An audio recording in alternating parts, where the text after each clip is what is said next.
Hello and welcome back to my channel. आज की video में हम हेल्थ इंश्योरेंस का क्लेम करने के लिए क्लेम फॉर्म को कैसे भरना है और क्लेम फॉर्म के साथ में कौन कौन से जरूरी डॉक्यूमेंट इंश्योरेंस कंपनी या टीपीए को सबमिट करने होते हैं उसके बारे में चर्चा करेंगे। सबसे पहले हम क्लेम फॉर्म को कैसे भरना है वो समझते हैं। इसके लिए सबसे पहले आपको आपका जिस इंश्योरेंस कंपनी के साथ में हेल्थ इंश्योरेंस है उस कंपनी की वेबसाइट से आपको क्लेम फॉर्म डाउनलोड करके प्रिंट करवा लेना है। इस वीडियो की डिस्क्रिप्शन बॉक्स में अलग अलग इंश्योरेंस कंपनीज के क्लेम फॉर्म को डाउनलोड करने की लिंक दी गई है, आप चाहे तो वहां से भी डाउनलोड कर सकते हैं।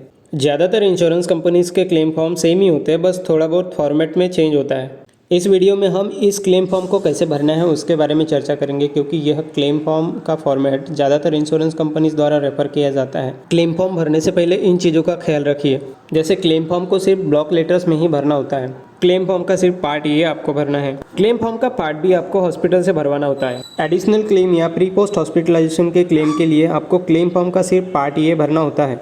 क्लेम फॉर्म को कैसे भरना है उसके बारे में क्लेम फॉर्म के दूसरे पेज पे बताया गया है, आप चाहे तो वहां से देख के भी क्लेम फॉर्म को भर सकते हैं। तो चलिए अब देखते हैं कि क्लेम फॉर्म को कैसे भरना है। सबसे पहले डिटेल्स ऑफ प्राइमरी इंश्योर्ड में आपको जिनके नाम से पॉलिसी इशू की गई है उनकी डिटेल्स भरनी है, और यदि ग्रुप पॉलिसी है तो ग्रुप पॉलिसी में एम्प्लॉय की डिटेल पहले भरनी है। इस फॉर्म में हमने एग्जाम्पल के लिए इनकरेक्ट डिटेल्स भरी है, आपको अपने हिसाब से करेक्ट इन्फॉर्मेशन ही भरनी है। ए में आपको अपना करेक्ट पॉलिसी नंबर भरना है। बी में आपको सोशल इंश्योरेंस नंबर या सर्टिफिकेट नंबर भरना है, यह ज़्यादातर ग्रुप हेल्थ इंश्योरेंस पॉलिसीज में होता है। सी में आपसे हेल्थ इंश्योरेंस कंपनी द्वारा या फिर टीपीए द्वारा प्रोवाइड किए गए हेल्थ आईडी कार्ड का नंबर पूछा गया है। डी में आपको प्राइमरी इंश्योर्ड का पूरा नाम दिए गए फॉर्मेट में ही भरना है। ई में आपका पूरा address, city, state, pin code, mobile number, email ID इत्यादि कम्युनिकेशंस के पूरे डिटेल्स भरने हैं। अब हम सेक्शन बी में डिटेल्स ऑफ इंश्योरेंस हिस्ट्री को कैसे भरना है उसे समझते हैं।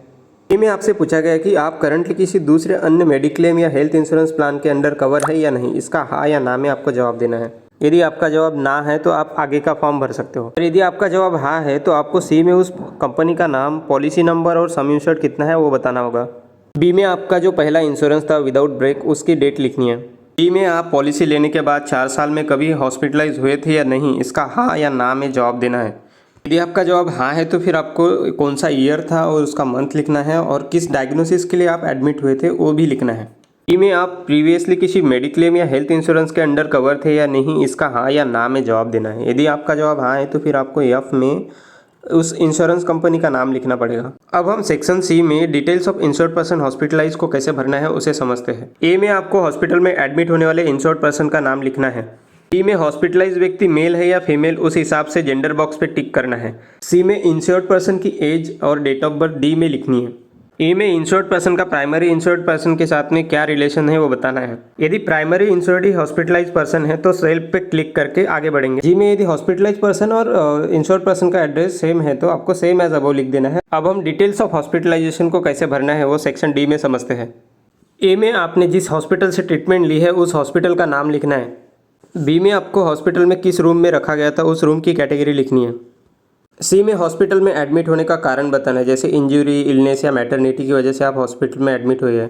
डी में आपको डेट ऑफ इंजरी या फिर डेट ऑफ डिसीज पहली बार कब डिटेक्ट हुआ है वो लिखना है। यदि आप मैटरनिटी क्लेम कर रहे हैं तो आपको डेट ऑफ डिलीवरी लिखनी है। ई और एफ में आपको हॉस्पिटल में एडमिट होने की डेट और एफ में आपको टाइम लिखना है। उसी तरह जी और एच में आपको डिस्चार्ज की डेट और टाइम लिखना है। यदि आपके हॉस्पिटल में एडमिट होने का रीज़न इंजरी है तो फिर आपको इंजरी किस वजह से हुई थी वो चीज़ आपको क्लैरिफाई आई में करनी है, जैसे कि रोड ट्रैफिक एक्सीडेंट की वजह से आप इंजर्ड हुए थे, या फिर आप नशे के सेवन की वजह से इंजर्ड हुए थे, या आप खुद से ही इंजर्ड हुए थे। ये सारी चीज़ें आपको इसमें क्लैरिफाई करनी होगी। F1 में आपको यह बताना होगा कि यह मेडिको लीगल केस है या नहीं। F2 में इंजरी की रिपोर्ट पुलिस में की गई है या नहीं ये बताना है। F3 में एमएलसी रिपोर्ट और पुलिस एफआईआर रिपोर्ट अटैच की है या नहीं वो पूछा गया है। सिस्टम ऑफ मेडिसिन इतना ज़रूरी नहीं है, आप इसे स्किप कर सकते हैं। अब हम section E details of claims को कैसे भरना है उसे समझते हैं। ए में आपको क्लेम किए गए उपचार की लागत की डिटेल्स भरनी है। प्री हॉस्पिटलाइजेशन एक्सपेंसेस यानी आपको हॉस्पिटल में एडमिट होने से पहले जो खर्चा हुआ उसकी लागत यहाँ भरनी है। एक बात ध्यान में रखनी है कि आपकी पॉलिसी में प्री हॉस्पिटलाइजेशन की लिमिट कितने दिन तक दी गई है उसकी एक बार लिमिट चेक कर लेना। जनरली यह लिमिट 30 दिन या 60 दिन तक होती है। हॉस्पिटलाइजेशन एक्सपेंसेस यानी हॉस्पिटल में एडमिट और डिस्चार्ज के दौरान आपका जितना खर्चा हुआ है वो हॉस्पिटलाइजेशन एक्सपेंसेस में भरना है। पोस्ट हॉस्पिटलाइजेशन में हॉस्पिटल से डिस्चार्ज होने के बाद के बिलों की टोटल लिखनी है। प्री हॉस्पिटलाइजेशन की तरह ही आपको पोस्ट हॉस्पिटलाइजेशन की लिमिट कितने दिन तक दी गई है उसको चेक कर लेना है। जनरली यह लिमिट 60 दिन से लेकर 180 डेज तक हो सकती है। नंबर 4 में हेल्थ चेकअप चार्जेस कितने हैं वो भरना है। नंबर 5 में एम्बुलेंस चार्जेस भरने हैं। नंबर 6 में बाकी अदर चार्जेस भर के आपको उसकी टोटल कर देनी है। जो अमाउंट हमने यहाँ भरी है वो बस एग्जांपल के लिए है, आपको अपने हिसाब से उसमें करेक्ट इन्फॉर्मेशन भरना है। जैसा कि हमने पहले डिस्कस किया है कि प्री हॉस्पिटलाइजेशन का पीरियड आपको नंबर 7 में भरना है और 8 में आपको पोस्ट हॉस्पिटलाइजेशन के पीरियड की लिमिट डालनी है। बी में यदि आपने हॉस्पिटल में ट्रीटमेंट ना लेके अपने घर पे ट्रीटमेंट ली है तो आपको क्लेम फॉर डोमेसिलरी हॉस्पिटलाइजेशन को यस करना है, नहीं ली है तो फिर आपको नो करना है। सी में आप इनमें से जो लमसम अमाउंट या कैश बेनिफिट अमाउंट आपकी पॉलिसी में कवर्ड है आप उसे क्लेम कर सकते हैं, जैसे hospital daily cash benefit, surgical cash benefit, critical care illness benefit, convalescence benefit और pre post hospitalization lump sum benefit जो कवर है वो आपको उसमें मेंशन करना है। इसके अलावा यदि दूसरे टाइप का कोई बेनिफिट आपकी पॉलिसी में कवर्ड है तो उसे मेंशन करना है और इन सब की टोटल आपको यहाँ भरनी है।